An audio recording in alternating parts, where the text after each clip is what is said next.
వాక్యము నిత్య నూతనము. ఆ నిత్యమైన నూతనమైన వాక్యమును మనం వినబోతున్నాం. వాక్యము రెండంచుల వాడిగల ఖడ్గము లాంటిది. వాడిగల ఖడ్గము ఎలాంటిదంటే చాలా అద్భుతమైన పొదును కలిగినది. అది వాడుతున్నప్పుడు కొన్ని సార్లు మనకు కూడా ఏంటయ్యా ఈరోజు పాస్టర్ గారు నాకే చెప్తున్నారు అనుకుంటారు. నీకే చెప్తున్నారంటే దాని అర్థం ఏంటి? నేను సరి చేసుకోవాలని, అంతేనా? నాకే చెప్తున్నారంటే నేను ఆ వాక్యం ద్వారా సరి చేసుకోవాలి. దేవుని వాక్యము సాత్వికముతో మనం అంగీకరించాలి. దేంతో చెప్పాలి? అందరూ మాట్లాడాలి. దేంతో అంగీకరించాలి? సాత్వికముతో అంగీకరించాలి. ముందుగా నా ఇంజిన్ కొంచెం స్లోగానే ఉంటది, తదుపరి చాలా ఫాస్ట్ గానే వెళ్తుంది. కాబట్టి ఎలా అంగీకరించాలంట? సాత్వికముతో అంగీకరించాలి. పరిశుద్ధ బైబిల్ గ్రంథంలో కీర్తన గ్రంథము 119వ కీర్తన 130వ వచన భాగములో దేవుని వాక్యము వెల్లడితోనే వెలుగు కలుగుతుందంట. ఏం కలుగుతుంది? వెలుగు కలుగుతుంది. అలాగనే దేవుని యొక్క వాక్యము మనము ఏ నిర్ణయాలు తీసుకోవాలో, ఏవి మంచి నిర్ణయాలో, ఏవి చెడ్డ నిర్ణయాలో అవి ఎలాగూ తెలుసుకోవాలో దేవుని యొక్క వాక్యము మనకి చక్కటి మార్గమును చూపిస్తుంది. అలాగునే జీవితమును ఎలాగున కట్టుకోవాలో, జీవిత విధానమును ఎలాగున నడిపించుకోవాలో, కుటుంబ పరిస్థితులను ఏ విధముగా చేసుకోవాలో వాక్యమే సెలవిస్తుంది. ఆ వాక్యమే మన జీవిత విధానాలని తెలియచేస్తుంది. దేవుడిచ్చిన శ్రేష్టమైన బహుమానము ఈ లోకములో ఏదైనా ఉన్నదంటే అది దేవుని యొక్క వాక్యమే. మీ చేతిలో బైబిల్ గ్రంథం ఉన్నదా? ఈ రోజుల్లో దైవజనులు చెప్పిన రీతిగానే సెల్ ఫోన్లు తీసుకుని వెళ్తారు, కానీ బైబిల్ గ్రంథాన్ని ఎవరు తీసుకెళ్లటానికి ఇష్టపడరు. అలాగనే ఆఖరిలో ఒక మాట చెప్తూ, బైబిల్ని విడిచిపెట్టి వెళ్ళిపోయినా అక్కడే ఉండిద్దిలే మందిరంలో, రేపు ఆదివారం వెళ్ళినప్పుడైనా తీసుకోవచ్చు అని అనుకునే యవనస్తులు చాలా మంది ఉన్నారు. మీరు కాదులేండి, మా సంఘంలో ఉన్నారు. అయితే ఫోన్ గనక మర్చిపోతే, లేకపోతే ఒక 10 రూపాయలు మర్చిపోయిన వెనక్కి పరిగెత్తుకుంటా వచ్చి ఎవరన్నా ఎత్తుకెళ్లిపోతారేమో అని ఆ పరుగుల మీద వచ్చి వాటి కొరకు ఎంత తపన పడతా ఉంటాడా. చూడండి, మానవునికి దేవుడు ఈ లోకములో ఉన్న ప్రతి ఒక్క బిడ్డకి దేవుడు అందించిన ప్రాముఖ్యమైన బహుమానము, శ్రేష్టమైన బహుమానము ఏదైనా ఉన్నదంటే ఆ బహుమానమే ఈ జీవ గ్రంథము. ఒకంత చప్పట్లు కొట్టి మహింపరచొచ్చు. హల్లెలూయా. ఈ శ్రేష్టమైన బహుమానము మనం కలిగి ఉన్నాం. అయితే దేవుడు ఆయన వాక్యమును తన ప్రజలకు వారి జీవితాలను బాగు చేయటానికి, వారి జీవితాలను సరిదిద్దటానికి, వారి జీవిత విధానాలను మార్చడానికి యేసుక్రీస్తు వారు కూడా అందుకే ఈ లోకానికి వచ్చింది. ఎందుకో తెలుసా? పాపులను రక్షించుటకు యేసుక్రీస్తు వారు ఈ లోకానికి వచ్చారు. నీతిమంతులు ఒక్కరు లేరు. నీతిమంతుల కొరకు కాదు యేసుక్రీస్తు వారు వచ్చింది. ఎవరి కొరకు? పాపులను రక్షించుటకు యేసుక్రీస్తు వారు ఈ లోకానికి వచ్చి ఉన్నారు. అందుకనే వాక్యము చాలా ప్రాముఖ్యమైనది. అందుకనే ఆదియందు వాక్యము ఉండెను, ఆ వాక్యము దేవుని యొద్ద, ఆ వాక్యమే దేవుడై ఉన్నాను. యోహాను శుభవార్త 1వ అధ్యాయము 1వ వచనములో ఉంటది. 14వ వచనములో ఒక మాట ఉంటది, చూద్దాం. ఆ వాక్యము శరీరధారి అయి కృపా సత్య సంపూర్ణినిగా, దేవునికి స్తోత్రం కలుగును గాక. ఇప్పుడు ఆ వాక్యం ఎవరి మధ్య నివసిస్తుంది? నా మధ్య అని చెప్తే బాగుంటది. ఎవరు నా మధ్య అని చెప్పండి. ఆ వాక్యం ఎవరి మధ్య నివసిస్తుంది? నా మధ్య నివసిస్తుంది. ఆ వాక్యము, ఇదిగో అందించబడిన వాక్యము ఈ లోకములో ఉన్న ప్రతి ఒక్కరికి వెలుగై ఉన్నది. ఈ వెలుగై ఉన్న వాక్యము ప్రతి ఒక్క మానవుని యొక్క జీవితాన్ని వెలుగుపరుస్తుంది. చీకటిలో బ్రతుకుతున్న వారికి ఈ వాక్యము వెలుగై ఉన్నది. అగాధములో ఉన్న వారికి ఈ వాక్యము చాలా తోడుగా ఉన్నది. నా ప్రియమైన బిడ్డలారా, ప్రపంచవ్యాప్తంగా ఈరోజు వీఆర్ యూజింగ్ లైట్స్. ఈ వెలుగును మనం చూడగలుగుతున్నామంటే, ఈ వెలుగులో మనం ఉన్నామంటే దీనిని కనిపెట్టిన వారు ఒకరున్నారు, థామస్ అల్వా ఎడిసన్. ఇతని తల్లి నాన్సీ మాథ్యూలైట్. ఈ నాన్సీ మాథ్యూలైట్ చాలా ప్రార్థన పరురాలు. ఒకరోజు తన కుమారుడు స్కూల్కి వెళ్ళినప్పుడు టీచర్స్ ఒక లెటర్ ఇచ్చారు. ఒక లెటర్ ఇచ్చి ఇది తీసుకెళ్లి మీ తల్లి గారికి ఇవ్వని అన్నారు. అయిన తరువాత దాన్ని తీసుకెళ్లి తల్లికి ఇవ్వగా తల్లి దానిని ఓపెన్ చేసి చదివింది. చదివిన తరువాత కుమారుడు అడుగుతున్నాడు, అమ్మా టీచర్ ఏం చెప్పింది, ఏమి రాసింది అని అడిగితే తల్లి చెప్పిన మాట ఏంటో తెలుసా? నీ జ్ఞానానికి సరిపడిన బోధ నీ టీచర్స్ ఇవ్వలేకపోతున్నారయ్యా అందంట. అయిన తరువాత ఆ తల్లి ఆ బిడ్డని ఇంట్లోనే కూర్చోబెట్టి ఫిజిక్స్, కెమిస్ట్రీ, మ్యాథమెటిక్స్ ప్రతిదీ తల్లే నేర్పించింది. ఇంకా తల్లే ప్రతిదీ. కొద్ది కాలానికి ఎన్నో ప్రయత్నాలు చేశాడు. 9,999 సార్లు ప్రయత్నం చేశాడు. 10,000సారి బల్బును కనుక్కున్నాడు థామస్ అల్వా ఎడిసన్. అతను అంటాడు ఒక మాట, తల్లి వెంటనే ప్రార్థన చేసింది తన కుమారు నిమిత్తము. మోకరించి కన్నీరు కార్చి ప్రార్థన చేసింది. అయ్యో నా బిడ్డకి సరి అయిన జ్ఞానం లేదు, అతడు ఇలాగున మతిమరుపుతో ఉన్నాడు, ఎలాగున నాకు నా యొక్క కుమారుడు ఎలా జీవించగలుగుతాడని ప్రార్థన చేయగా ఈరోజు ప్రపంచమంతా వెలుగు, ఎక్కడ చూసిన లైట్ బల్బ్ అనేది మనం చూడగలుగుతున్నాం. ఎవరంటే థామస్ అల్వా ఎడిసన్. అతను అంటాడు ఒక మాట, నేను వాక్యము ద్వారా వెలిగించబడి ఉన్నాను, ఆ వాక్యము నన్ను వెలిగించింది, నేను ప్రపంచాన్ని వెలిగించాను అన్నాడు. స్తోత్రం కలుగును గాక. హల్లెలూయా. అలాగనే ప్రియమైన బిడ్డలారా, ఆ వాక్యము వింటే మనము ఏ విధముగా నడుచుకోవాలో. కొందరు అంటారు, నాకు ఏ విధముగా ఉపయోగపడుతుంది వాక్యం. ఏ విధముగా ఉపయోగపడుతుంది తెలుసా? నీ జీవిత విధానాన్ని మారుస్తుంది వాక్యము. చూడండి, ఏ విధముగా ఉపయోగపడుతుంది ఈ వాక్యం వల్ల నాకు ప్రయోజనం ఏంటి? దేవుని వాక్యం వింటే నీ అంతరంగము మార్చబడుతుంది. ఆమేన్. ఏం మార్చబడుతుంది? అంతరంగము మార్చబడుతుంది. పై రూపము కనిపించడానికి ఎవ్వరు మారినట్టు కనిపించదు, కానీ వాక్యము వింటే నీ అంతరంగము మార్చబడుతుంది. దేవునికి స్తోత్రం కలుగును గాక. హల్లెలూయా. You can make good decisions. నువ్వు సరైన నిర్ణయాలు తీసుకుంటే వాక్యం చదివితే, ఉదయం లేచిన వెంటనే దేవునితో కొద్ది సమయం గడిపితే దేవునిలో కొన్ని సరి అయిన నిర్ణయాలను తీసుకోగలుగుతావు.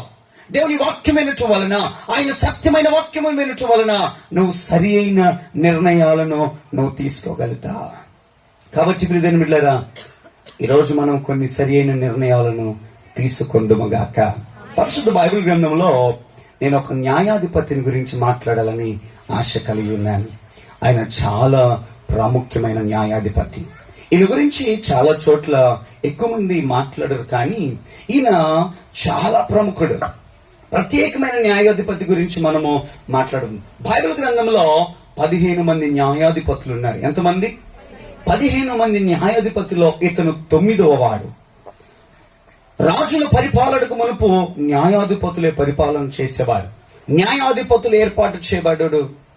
ఆ న్యాయాధిపతులు ఏర్పాటు చేయబడిన వారిలో 9వ వాడు యెఫ్తా.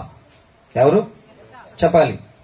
యెఫ్తాను గురించి కొన్ని శ్రేష్టమైన పాఠాలు, కొన్ని శ్రేష్టమైన విషయాలను మనం తెలుసుకుందాం. If you can study every persons life, అది మన యొక్క జీవితంలో ఒక లెసన్ గా మనము భావించి దానిని గ్రహించి దానిలో ఉన్న అర్థములు, దానిలో ఉన్న విలువైన విషయాలను మనం తెలుసుకోగలిగితే మన జీవిత విధానములు మార్చబడతాయి. అతని జీవితము ఈరోజు మనకి ప్రభావితము చేయబోతుంది. His life is going to influence us. దేవుడు ఆయన జీవితము ద్వారా మనల్ని ప్రభావితము చేయనుగాక. అయితే ప్రియమైన బిడ్డలారా, అతను పుట్టుకతో గోల్డెన్ స్పూన్ ఏం పుట్ల, గోల్డెన్ లైఫ్ ఏం లేదు. అతను పుట్టుకేమి చాలా మన జీవితాలు ఉన్నట్టు, లేకపోతే అతని జీవితం ఏమి మనము ఎలాగున్నామో, మన తల్లిదండ్రులు ఎలాగున పెంచారో, లేకపోతే మన తల్లిదండ్రులు ఎలాగున చూసుకున్నారో అతని జీవితం అలాగున లేదు. యెఫ్తా యొక్క జీవితంలో ఎన్నో అవమానాలు, ఎన్నో శోధనలు, ఎంతో చింత, ఎంతో భయంకరమైన వేదన, అవమానాలు, త్రోసివేత, ఎంతగానో భయంకరంగా హింసించారు యెఫ్తాని హింసించగా. చూడండి ప్రియమైన బిడ్డలారా, ఈ లోకంలో అనేక మంది మనల్ని కూడా కొన్ని సార్లు అవమానపరుస్తారు, నిందల పాలు చేస్తారు, తృణీకరిస్తారు, కొందరు ద్వేషిస్తారు, కొందరు చూటిపోటి మాటలు అంటా ఉంటారు, తెలియకుండా పైకి నటిస్తా ఉంటారు. ఎలాగంటే వందనాలంటే పాస్టర్ గారు, లోపల తిట్టుకుంటారు. అలాంటి వారు లేకుండా లేరు. పైకి కనిపించటానికి అందముగా లేకపోతే రమ్యముగా మాట్లాడినా లోపట మాత్రము చాలా చాలా కఠినమైన వారు ఈ లోకములో జీవిస్తున్నారు. అలాంటి వారు యెఫ్తాను భయంకరమైన హింసలు పెట్టారు. అలాంటి వాడు యెఫ్తాని దేవుడు ఏం చేశాడు తెలుసా? ఇశ్రాయేలు ప్రజలకు న్యాయాధిపతిగా చేసి ఉన్నాడు. తృణీకరించబడిన వాడు, త్రోసివేయబడిన వారు ఏ ప్రజలైతే ఇశ్రాయేలు ప్రజలు యెఫ్తాని త్రోసివేశారో ఆ ప్రజలే మరలా తీసుకొచ్చి న్యాయాధిపతిగా నియమించారు. స్తోత్రం కలుగును గాక. హల్లెలూయా. నేను అంటాను, అవమానము పొందిన చోటే దేవుడు నీకు సువర్ణ పతకాన్ని కూడా ఇస్తాడు. ఆమేన్. అవమానం పొందిన చోటనే దేవుడు నిన్ను లేపుతాడు. అవమానం పొందిన చోటనే దేవుడు నిన్ను ఉన్నతమైన స్థానములో ప్రభువు నిన్ను నిలబెడతాడు. అందుకని దేవుడు యెఫ్తాలో తన యొక్క బాహ్యమైన తన పైరూపమును చూడలేదు, కానీ దేవుడు యెఫ్తా జీవితములో తన యొక్క అంతరంగమును చూసి ఉన్నాడు. God is going to see your interior, not exterior. దేవుడు నీ యొక్క అంతరంగ దేహము ఏ విధముగా ఉన్నదో ప్రభువు చూస్తూ ఉంటాడు. కాబట్టి ప్రియమైన బిడ్డలారా, మానవుడు ఏ విత్తనమును విత్తుతాడో ఆ పంటనే కోస్తాడు. ఈ రోజు మనం ఏ విత్తనము విత్తుతున్నామో అది పాపమా మంచా, లేకపోతే కోపముకు సంబంధించిందా, లేకపోతే క్రోధముకు సంబంధించిందా, ఏ విత్తనమును మనం విత్తినా ఆ పంటనమును మనము కోయక తప్పదు. అంతరంగములో ఏమి విత్తుతున్నావో పక్కా అది కొయ్యాల్సిందే. ఒక మాట, 3 మాటలు మీకు చెప్తాను వినండి. నీవు కోయాలంటే పక్కా విత్తాలి. అవునంటారా కాదంటారా? అలాగనే నీవు విత్తావంటే ఖచ్చితంగా కొయ్యాలి. ఒకసారి విత్తావంటే ఖచ్చితంగా కొయ్యాలి. ఇంకోటి మాట చెప్తాను, నీవు అజ్ఞానముతో విత్తినా కోయక తప్పదు. నువ్వు ఎలాగును విత్తినా పంటను మాత్రమో తప్పనిసరిగా కోస్తావు. ఇగ్నోరెన్స్ తో కోసినా లేకపోతే ఇగ్నోరెన్స్ తో విత్తినా కోయక మాత్రమో తప్పదు. కాబట్టి ప్రియమైన బిడ్డలారా, మనం ఆలోచించాల్సిన విషయం ఒకటి ఉండదు. నీవు కొంచెము విత్తినా అధికముగా కొయ్యాలి అంటే నీ అంతరంగము సరిగ్గా ఉండాలి, నీ అంతరంగము బాగుండాలి. యెఫ్తా అనే మాటకు అర్థం ఏంటంటే ఆయన తెరుచును. యెఫ్తా అనే మాటకు అర్థం ఏంటి? ఆయన తెరుచును. న్యాయాధిపతులలో శ్రేష్టమైన వాడు యెఫ్తా. న్యాయాధిపతులలో యెఫ్తా చాలా చక్కటి, చాలా అద్భుతమైన జీవితమును పొందుకున్నాడు. తృణీకరించబడిన వాడు లేవనెత్తబడ్డాడు, త్రోసివేయబడిన వాడు మరలా తీసుకొచ్చి న్యాయాధిపతిగా నియమించాడు. యెఫ్తా యొక్క తండ్రి గిలాదు. ఎవరు వింటున్నారా? నా మాటలు వింటున్నారు అన్నారు కింద బిగ్గరగా ఆమేన్ చెప్పండి. రైట్. యెఫ్తా యొక్క తండ్రి పేరు గిలాదు. అతను గిలాదు దేశానికి చెందినవాడు. గిలాదు దేశానికి చెందినవాడు. గిలాదు దేవునికి వ్యతిరేకమైన క్రియలు చేస్తూ, దేవునికి వ్యతిరేకమైన పనులు చేస్తూ పాపపు ఊబిలో దేశమునంతటిని తీసుకువెళ్తున్న గిలాదు అతను ఒక వేశ్య దగ్గరికి వెళ్తే ఆ వేశ్యకు పుట్టినవాడే యెఫ్తా. యెఫ్తాకి మునిపే పెళ్ళైంది. పెళ్ళైన తర్వాత పిల్లలు లేరు. మొట్టమొదటిగా యెఫ్తా ఒక వేశ్యతో, గిలాదు వేశ్యతో యెఫ్తాను కన్నాడు. ఆ తరువాత మరలా యెఫ్తాకు తన మొదటి భార్యకు 2 కుమారులు పుట్టారు. గిలాదుకు 2 కుమారులు పుట్టారు. ఇప్పుడు గిలాదుకి ఎంతమంది కుమారులు? 3 కుమారులు. కాబట్టి చూడండి, 3 కుమారుల్లో కొద్ది కాలము గడిచిన తరువాత గిలాదు మరణించాడు. కొద్ది కాలము గడిచిన తర్వాత యెఫ్తా యొక్క తల్లి మరణించింది. యెఫ్తా తల్లి మరణించిన తర్వాత ఇప్పుడు యెఫ్తా తన తమ్ముళ్ళ దగ్గరికి వెళ్ళి వారుంటున్న నివాసంలో ఉండాలని ఆలోచన చేసినప్పుడు తమ్ముళ్ళిద్దరూ తోసివేశారు. అవమానము. నువ్వు వేశ్యకు పుట్టినవాడు, నువ్వు అలాంటి వాడు, ఇలాంటి వాడు అని చూటి పోటీ మాటలు.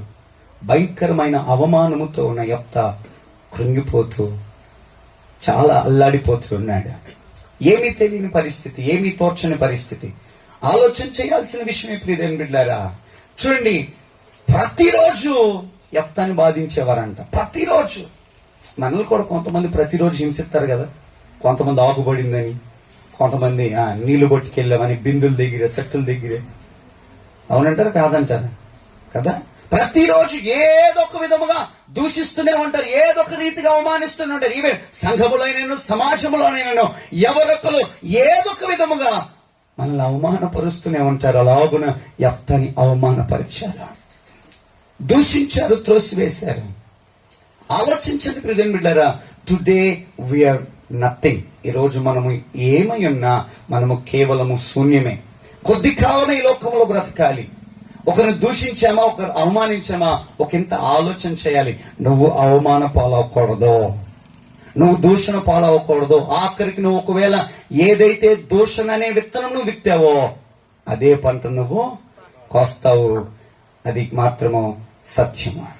నువ్వు ఏ పరిస్థితిలో ఉన్నా దేవుని చేతిలో నీ జీవితాన్ని పెడితే, దేవుని హస్తములో నీ జీవితం ఉంటే, నీ జీవితము అద్భుతమైన స్థితిలో ఉంటది. దేవునికి మహిమ కలుగును గాక. హల్లెలూయా. ఒకసారి వెళ్దాం రండి.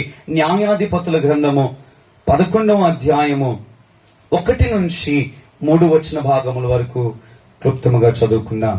గిలాదు వాడైన యెఫ్తా పరాక్రమము గల బలాఢ్యుడు, అతడు వేశ్య కుమారుడు.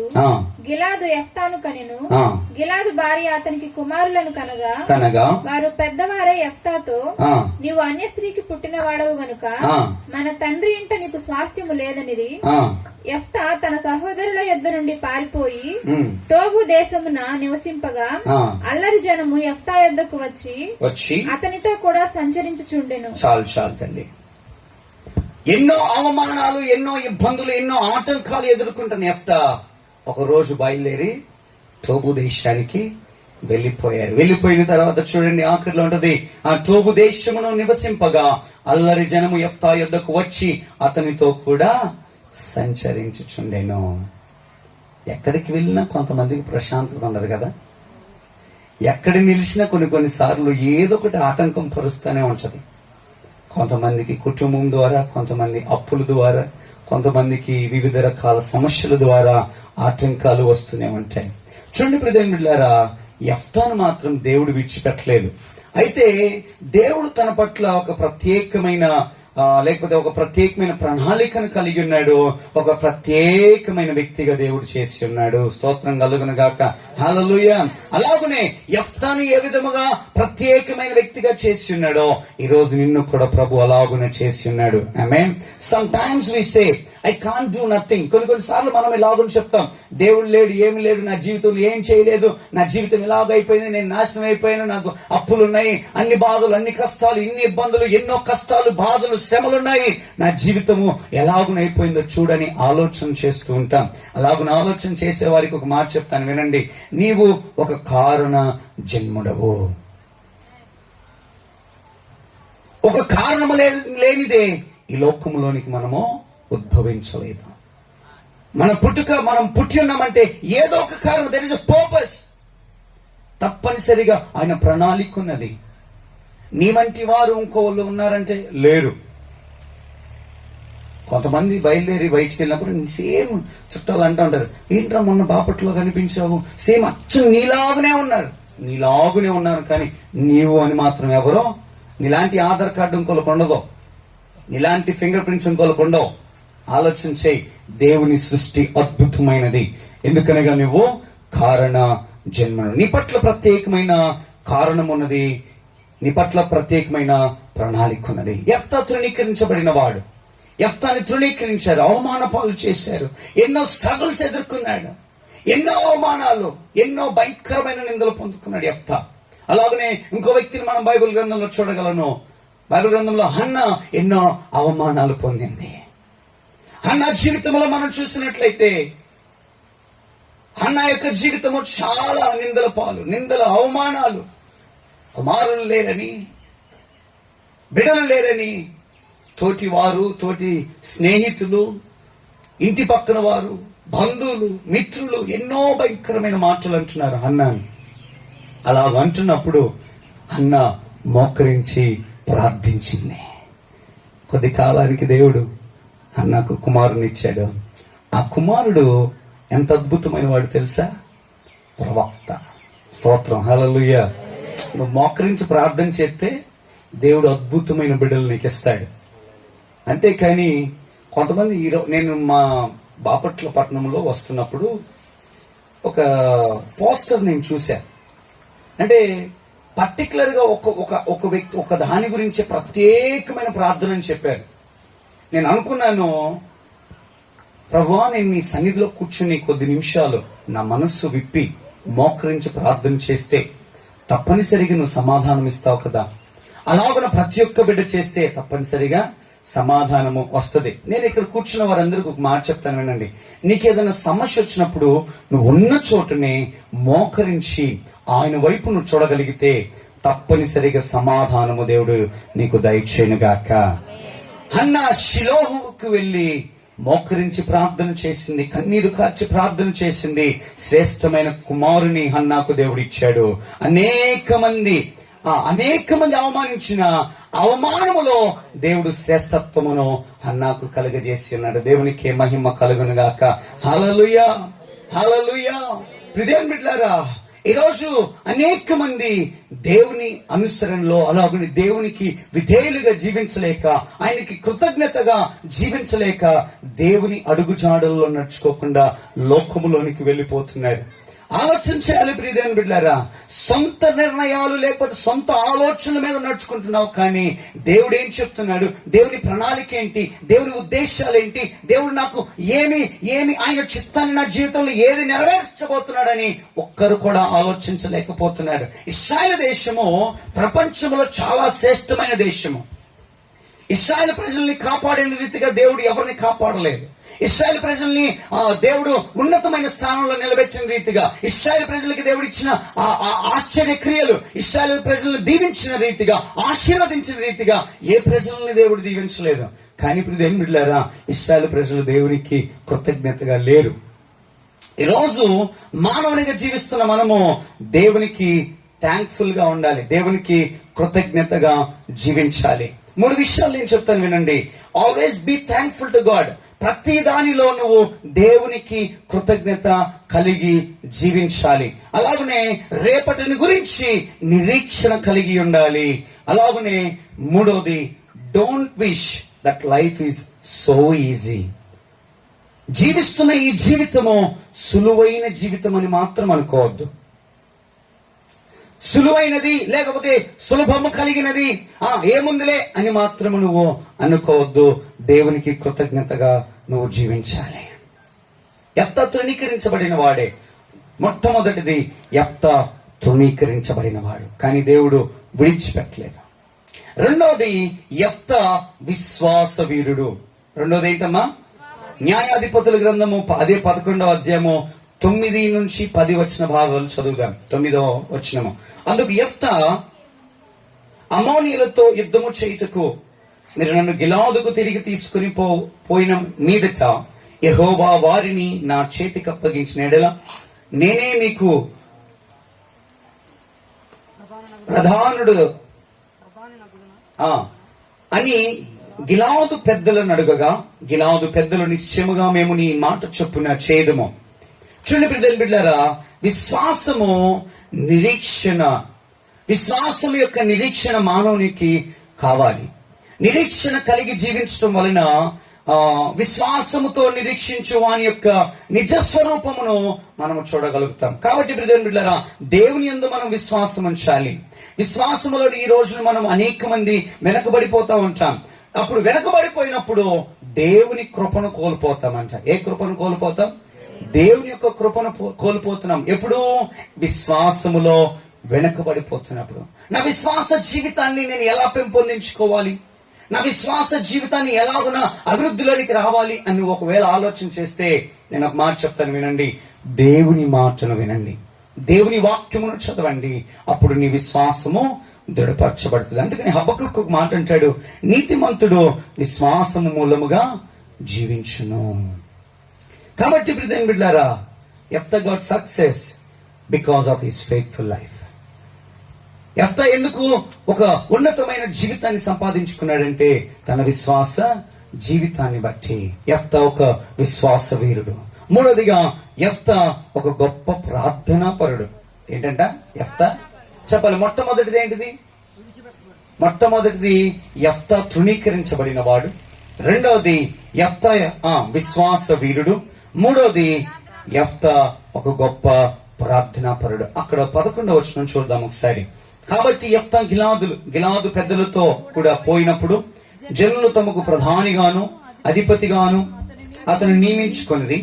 అప్పుడు యెఫ్తా మిస్పాలో యెహోవా సన్నిధిని తన సంగతంతయు వినిపించెను. ఎక్కడికి వెళ్ళాడంట ప్రార్థన చేయటానికి? మిస్పాకు. మిస్పా అనగా ప్రార్థనా స్థలము. ప్రార్థనా స్థలము. ఈరోజు నీకంటూ ఒక ప్రార్థనా స్థలం ఉన్నదా? Are you spending time with God? దేవునితో నువ్వు సమయాన్ని గడపగలుగుతున్నావా? ఆలోచన చేయండి ప్రియమైన బిడ్డలారా.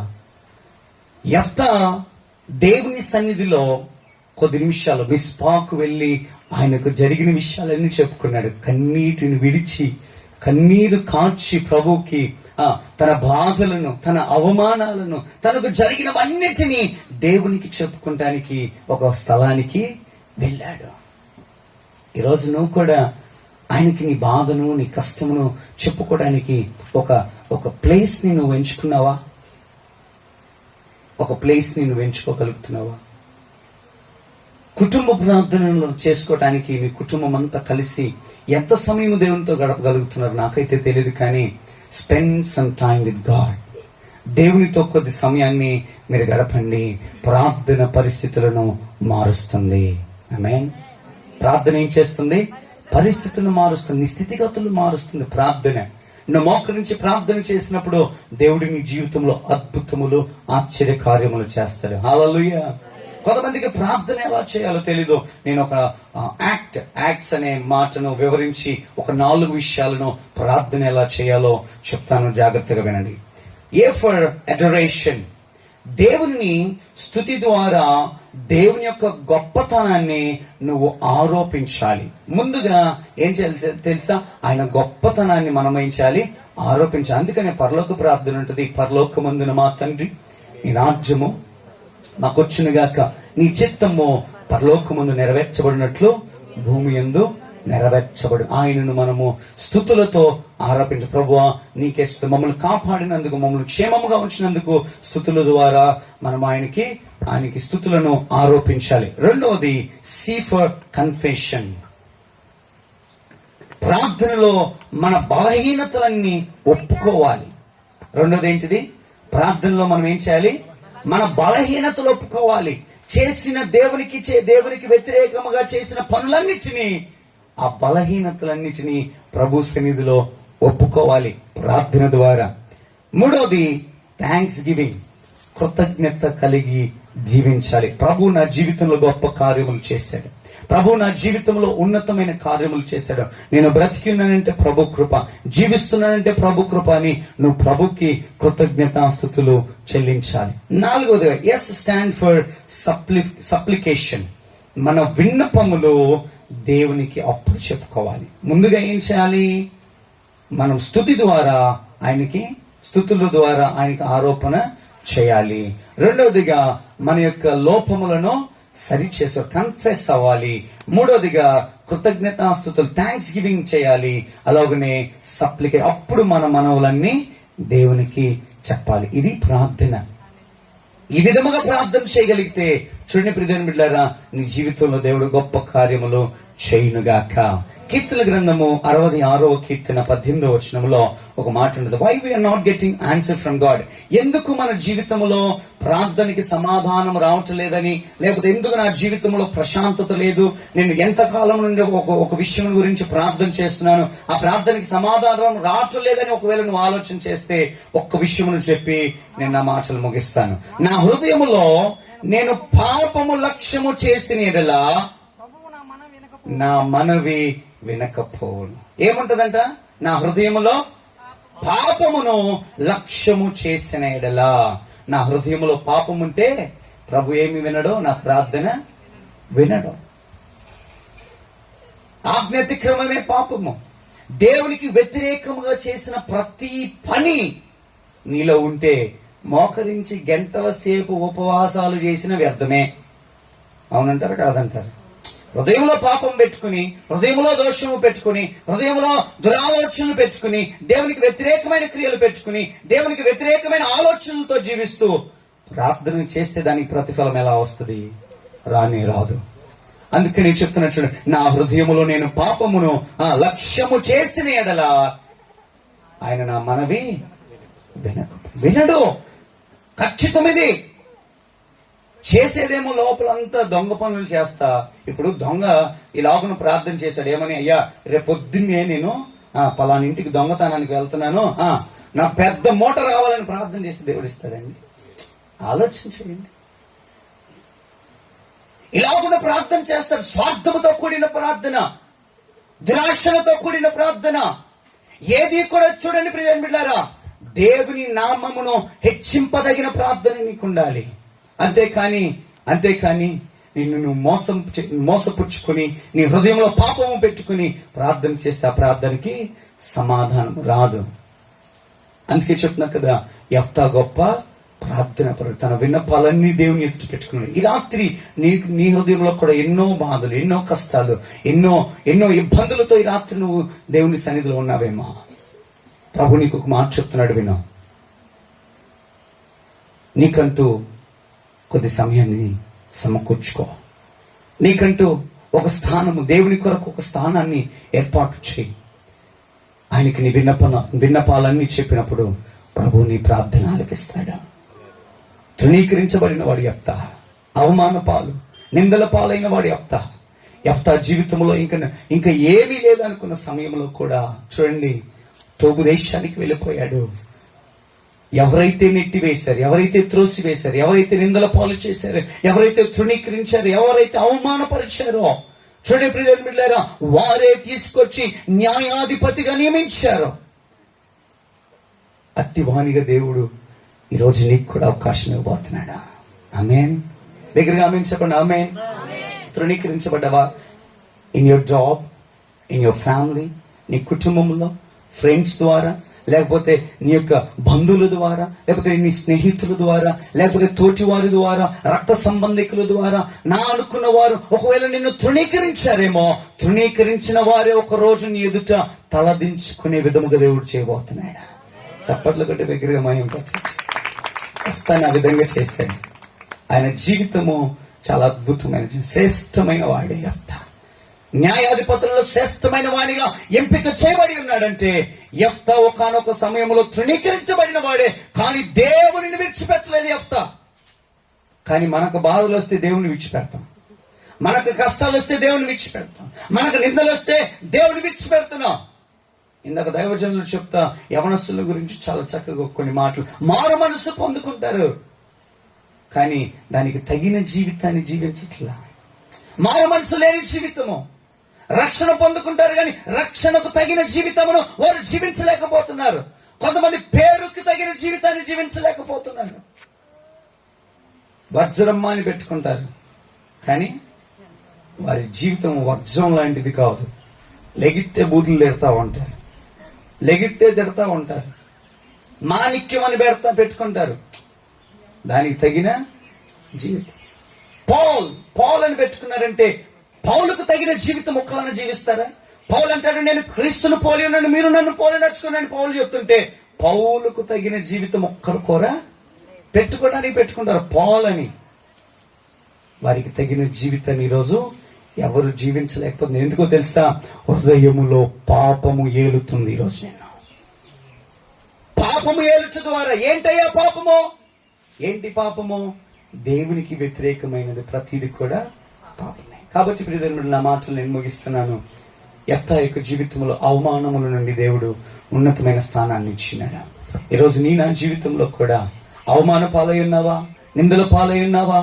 అయితే దేవుడు నిన్ను సువర్ణముగా మార్చబోతున్నాడు. అట్టి కృపను ప్రభు మీ అందరికీ దయచేయను గాక. చిన్న ప్రార్థన చేసుకుని తలలో ఉంచినట్లయితే, చిన్న ప్రార్థన చేసుకుందాం. తలలో ఉంచినట్లయితే చిన్న ప్రార్థన చేసుకుందాం. ఒక తీర్మానంలో కొద్దాం, ఒక తీర్మానం చేసుకుందాం. మహాపరిశుద్ధుల ప్రేమ కలిగిన మహిమ కలిగిన రాజ్యానికి వందనాలు. కృప కలిగిన నాయన నీకు స్తోత్రం. దయాళుడానికి వందనాలు. నీ కృపలోనైనా